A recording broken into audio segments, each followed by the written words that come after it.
My name is Princess Alanna. Welcome to my world. Is the water nice? Yeah. This is me.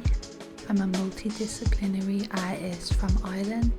This poem just was something that really helped me to heal and just let go of everything that happened. I have never enjoyed editing a video as much as this one, and creating this poem was such a beautiful experience for me, so I hope that you enjoy it.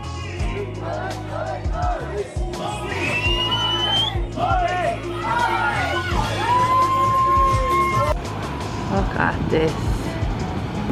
Look, I live here now. Paradise Island girl. This page is just all of my creations that I love to share with the world. My heart breaks into 100,000 pieces. 100,000 parts of me I had abandoned. Begin their slow journey back home. Céad míle fáilte, the sign above the door of my childhood home. I burn photos under the full moon in Corker Park, alone, watching the faces melt into the tarmac, pleading with the stars. Help me, I sob, nowhere else to turn. 7 years, the average lifespan of an Irish wolfhound. Me patchwork family that I moulded from the rubble, it expires. Me worst nightmare comes true. I find out and run an errand for me granddad shortly after, one foot in front of the other, like so many before me. I call Australia, me sister's voice, me surrogate mother. I hide from 100 eyes on the mainer, tiptoeing around the corner, and a shaky voice I don't recognise departs me lips, and me heart breaks again upon hearing it. He's trying to destroy me. I weep. Who is she, this broken thing? An infant searches for their mother. I lost mine a long time ago. Me patchwork family filled the void, sheltered me, a place to call home. Orphaned with no right to grieve. A rock is thrown, retaliation, and ripples distort the truth. She's crazy just like her ma, a mutual friend will say to him over a pint. A man I welcomed into my family, the most tender part of me, sharing chip sambos with the little ones. I thought he was a safe person too. How wrong I was. I'm nowhere to be seen, not privy to this discussion of me deepest, darkest secrets, me family law. I'm spoken about, but not spoken to. Has happened too many times before. He would confess this to me in the car park a few feet from me house. Me stomach turns. I have one last thing I need to tell you, he says, spluttering out apologies. His face sickens me, looking at me all afraid. She comforts him, and I hate her for it. I said you were just like your mum. A woman he's never met.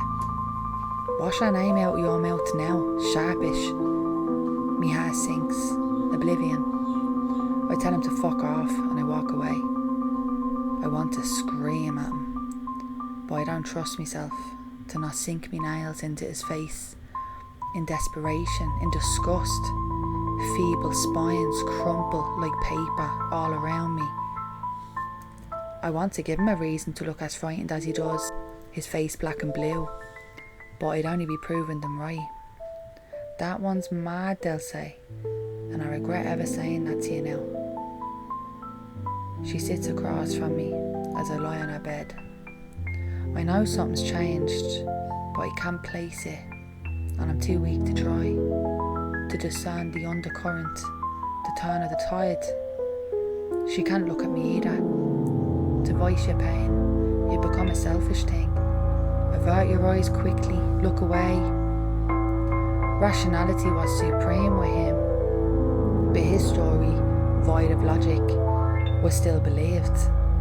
He is a man after all. After I run the errand for me granda, the coven calls a meeting. 3 sisters. Women know how to come together in a crisis. Her boyfriend wants nothing to do with me. I've gone too far, he says, for calling my abuser an abuser, for calling him a rapist. We always said that St. Patrick failed to run all the snakes out of Ireland.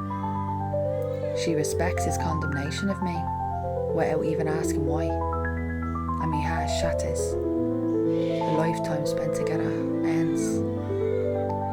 I'm forced to tell the coven what transpired. The invasion, in my own bed, in my own home. When I left, I remember feeling so safe there in his absence. The realisation drops like an anchor and sinks me with it. I'm forced to tell them. My body fighting the words. An internal war ensues. What happens behind closed doors is meant to stay there after all. I call it assault at the time, and I cry, and he cradles me, but not the O word. Anything but the O word. You can't just be throwing that around. I'm relieved it's over, and I bury it deep. As the truth emerges, victorious from me salty lips, something erupts inside me. I make the way out the back garden and scream like a banshee, like so many women have before me. Me body folded over in half, and an inner voice says, "What will the neighbours think?" And I go back inside. Why conquer? Why invade a space when you could knock and whisper sweet things? I retreat to the mountains for fairy time. I can feel our jealousy. Exclude yourself and then resent me for it. The lifespan of an Irish wolfhound. 7 trips around the sun. Yet the silence is deafening. It compels me to turn within. A place I called home is now hostile and foreign to me. I walk the dog, brush my teeth, touch the trees. They're the only ones who truly understand. They cradle me. Insects hover around me and say, "Welcome home, little baby." I'm on autopilot at my birthday dinner. I can smell the lye from across the table. It's pungent, a sixth sense, but I can't quite put my finger on it. Feel mad awkward, relieved when we say goodbye. I go to London, divine timing. I was afraid of myself, afraid of where my rage would take me, to his mother's front door. There's a banshee in the front garden, heralding her own death. I stay with me nana, Southwest 5, where me happiest memories survive. I couldn't feel less alive. She has Alzheimer's, and we sit comfortably together, both in our own worlds. I walk for miles, one foot in front of the other. Me face slims, and tears fall silently from me husky eyes. For the first time in me life, I wonder how I will live. And I hear me mother's voice say, "You can't just lay down and die." So I don't. I keep walking. I stop at a coffee shop for a tea and a little tree. Anything to fill this emptiness within me. I know I need fuel, but my tummy is stuffed full with betrayal. This brownie will have to do. I cry. I don't know if anyone notices, but no one approaches me, and I'm relieved.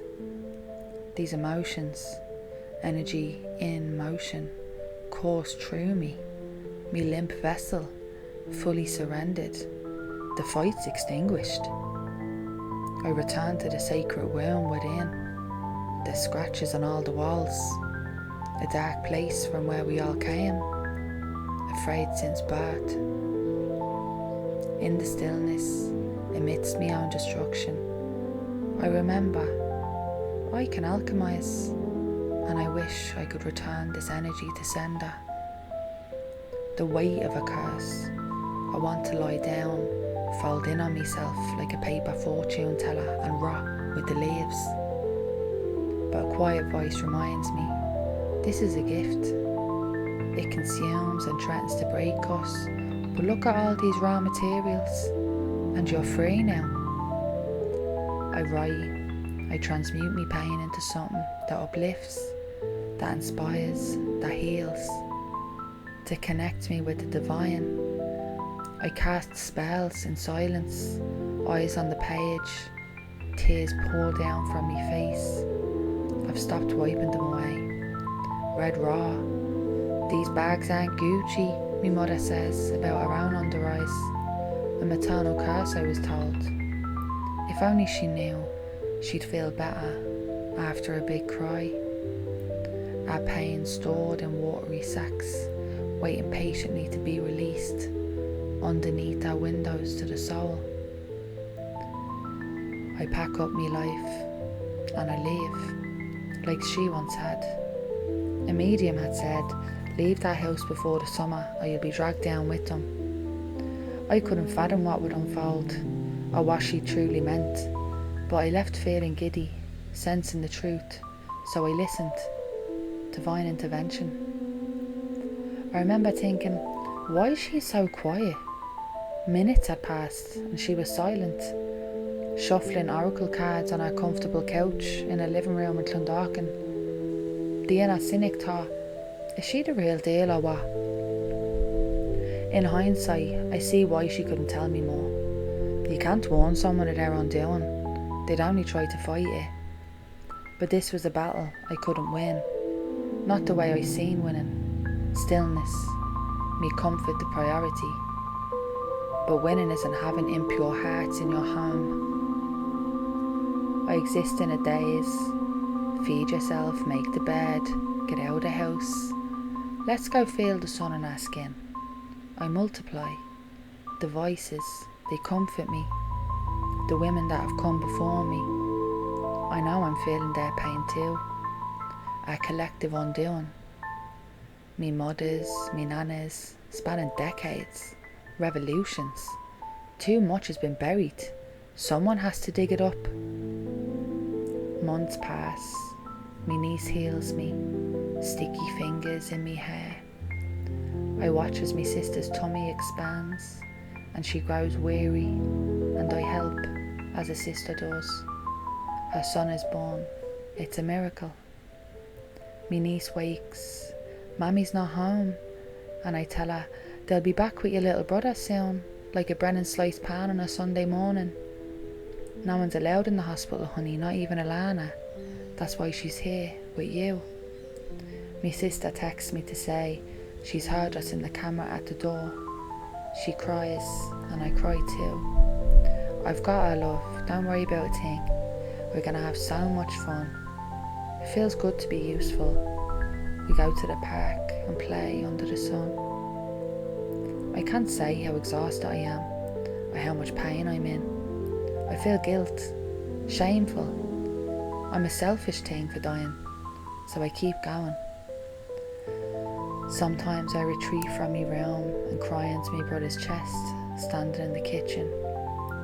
He strokes the back of my head as my body heaves, and we sway side to side, riding the waves. There are no words. I travel 8 weeks of solitude until I met a beautiful man from the Caribbean who told me I'd been saying it wrong my whole life. I cry into his chest too. His toned arms wrap around me and he says that he sees me. I write words, little poems, woven together. The tug and pull brings lost parts of me home. As I lug myself from one place to the next, in my own world, it restores me. I hear the words, hiding in the corners of my mind, and somehow they fit together and neatly rhyme. I write a song, then 2, then 4. I shyly look at my reflection, embarrassed to recite the words, but I keep pushing, and I perform on a side street in Da Nang for my new sweetheart. The first person I share this creation with, a stranger.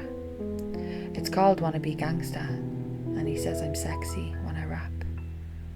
He's impressed at my use of the word reciprocate, and I'm convinced every man on the planet will underestimate me, but I'm grateful for the company.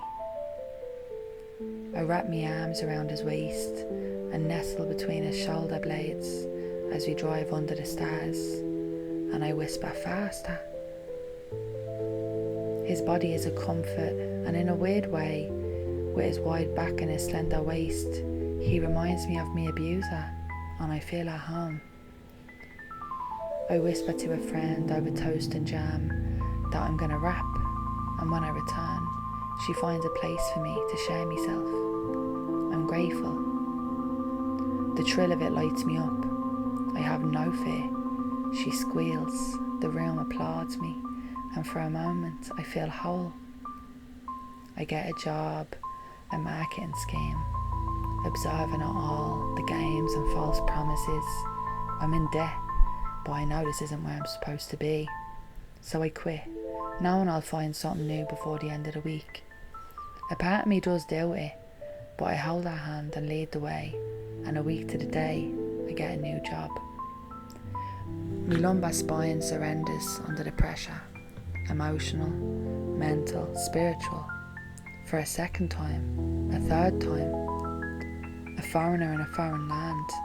There's a banshee in A&E, begging for relief yet again. I release a song. I feel I've won. I've done the thing. And then I come home to myself, and again I feel broken. I stifle me cries at the reception desk, grateful me co-workers sit on another floor. I continue my solitude here as I slowly rebuild myself, piece by piece from the rubble. A new friend welcomes me into her home, and I see me feet rooted on the first page of a new adventure. I feel torn. I'm different now. More haggard, more worn. I think of me ma often. I hear me accent neutralise. I start saying my instead of me. The Dublin squeezed out in a foreign land. And I think of her in London with me, only a child, and how she too was embraced by kind strangers. I find a new softness for her. I feel safe, and then I feel tired.